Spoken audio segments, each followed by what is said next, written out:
I don't possibly think there could be any more noise today. Airplanes, goddamn motorcycles. I heard a horse earlier. Hey, welcome back to another episode of whatever the fuck this is. And today we're doing the Savage gear, and because we're savages, I don't really know much about what this does. Savage gear lures with an attitude, real 3D scan, bluegill. This is 12.5 centimeters or 5 inches. Weighs 2 ounces. I'm pretty sure it weighs a little bit more than 2 ounces, but slow sink dark bluegill. Comes with a tuning weight. I'm not going to break into the tuning weight. I'll explain it to you really quick because that always seems to take up so much time with crap like that. The tuning weight is basically, it's just Nico weights. Get into this Savage motherfucker. This is it. And right off the bat, you're going to notice that. And you're going to be like, what in the actual I don't know. To be completely honest, I have no clue why that's going on the way it is. The packaging says it's capable for top and bottom rigging, blah, blah, blah. We'll get into that in a second. But I'm just going to go out on a whim here, just go crazy here, and I'm going to say this thing doesn't sell so well because of that right there, the hooks. They're in slots right now. We're going to talk about that before you take everything else out because it's going to take a second. All right, so these are your hooks. This is how it's set up. If you were thinking, if I have to tie my line right here, isn't there like a 99.9 trillion chance that I'm going to get hung around the line? And to answer your question, yes, you are. It's going to happen. It happens with lots and lots and lots of baits. However, I don't think this one was structured the best. I honestly think this was one of them things that they just made and they didn't have any like really awesome script to put on the package. So when they made the package, they were just like, oh God, I don't know how to explain that. So yeah, because it says top and bottom rigging. The only thing I can surmise from this is that top hook, you can take it out and you can tie on there and just use that bottom one.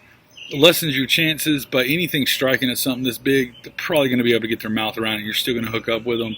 I don't know. I'm not going to focus on that part of it. I talked with some guys though, and they told me that a lot of people will run these with the inserts, the holes right here for the inserts for the hook. They'll run it with the hook in it, and that way it's less likely to get, around the line and stuff.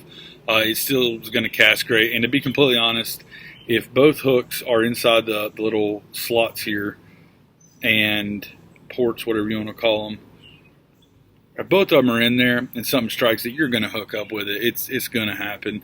It's pretty realistic. The only weird thing about it is I feel there's more blue on one side than the other. Does that make sense? It kind of seems like it was rushed. I don't know if that's brushed on there or if it's on there like they have a mold and then they dip it into another mold that's like preset or something. I'm not sure how they do that, but what the packaging says is 3D scanned is this. At one time this was an actual fish, like a real fish, and they scanned it and made a bait out of it.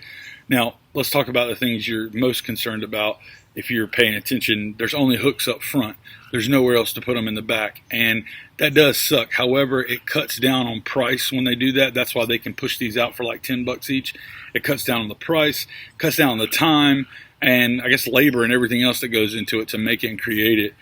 Little mesh screen, and it stops all the way at the tail. Let's see if we can find that for you somehow. All right, you can see it right there in the joint. You can see that mesh. That goes to right here.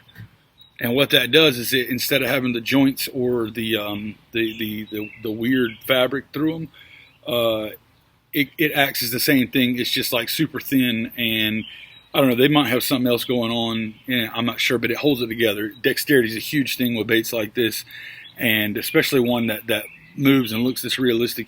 You don't want a whole bunch of clacking around in there. I mean, it's already heavy as hell, and it's a slow sinker, allegedly. They're all slow sinkers. But yeah, it's set up that way so that, you can catch probably 10 fish, whereas if it didn't have that mesh in there, probably one fish would do it in. The color on it, you can't really tell, and I know you won't be able to tell in the light, but you can see it vaguely. There's a little bit of purple in it, and that's what I'm kind of like, I don't know how they did that, because you can do that in the plastic, but it seems like the purple's over top of everything else. And I know there's no mold maker that's going to sit down and lay that kind of plastic in there. That would take hours for each one to do. So it's obviously some sort of dip or something they've put on there, but it seems kind of strong because I've tried to rub it off and it won't come off. It's got the 3D fins on it. It kind of looks like it would be cheaper than it is, but the reality of it is it's not. It's very, very smooth moving. Almost, I would say, the perfect size, in my opinion, for a bass. Like, that's as big as I would want to go on them. But I think they probably could have cut the ears and made that 3D tube. But, you know, for $10, I mean, you can't beat that. Chances of losing this are probably like 90%. Like, I mean, the weights in the head, all them treble hooks. I mean, the eyes are super cool.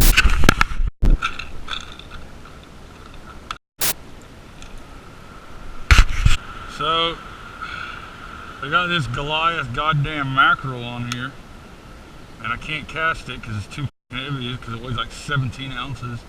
So, we gotta kind of do some of that.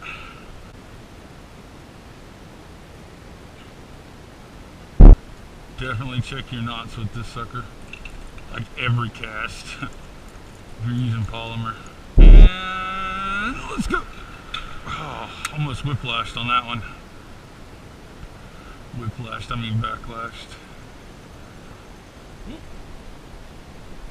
Oh, stick. $10 and change. I think I've seen them for as cheap as $9, coming directly out of Canada, and then I've seen them for like 12 and 15 on the internet. I think Amazon, you can get them for about $10.50 to $11. But it's sent to you by Okuma Fishing Tackle Corporation out of Ontario. It's made in China. That's really it.